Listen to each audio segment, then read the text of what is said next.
Once you have all the shapes selected and all the shapes made and all the colors done right, remember all you have to do to change a color is double click it and you can change the color. I like the color before. I'm going to click undo right here.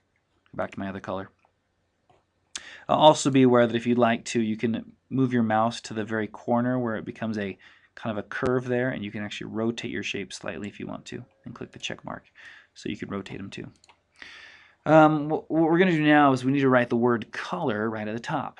So I'm going to click on the typing tool. Looks like a T, like a word, like the letter T for text or typing.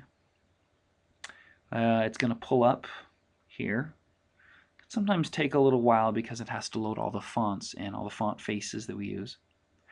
And then, once it loads, all I have to do is click. And looks like it's still loading here.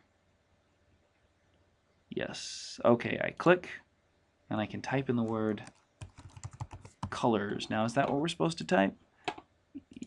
Write the word color. All right, just color. So I'm going to go ahead and write the word color. I can select my text here. I can make it bigger by coming to this. If I want it even larger, I could actually type in my own number. There's 120. I can choose any kind of font that I have that I like. Lots and lots of different fonts to choose from.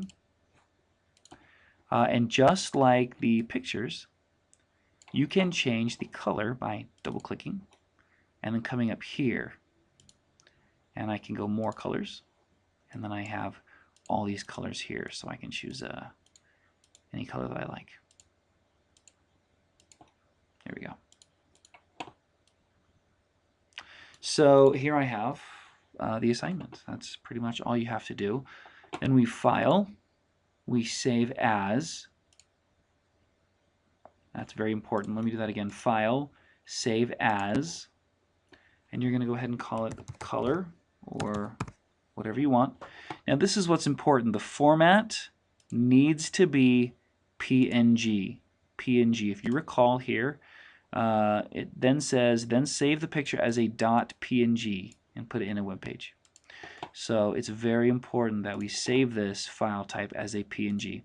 The reason is because this transparency will only work with a PNG file. If you make it a JPEG, this is all going to become white. We don't want that. We want it to be see-through.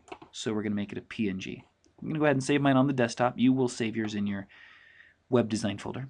Click Save here. Okay. And there we go. I now have color.png. I'm going to close this. No, I'm done. I can then go to the internet. I'm going to go ahead and go to Google. I'm going to find a cool background. Background picture of some kind. Alright, I just need a good background. Maybe I can choose something big. Let's go large background right here, large. And this looks interesting. Why don't we just choose this one? Full size image. Did you see that? It's important right here. Full size image is how you get the full size.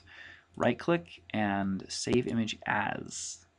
I'm just going to call it background. Background looks good and it's a JPEG, so I'm just going to be cool. Desktop and save. It's called background.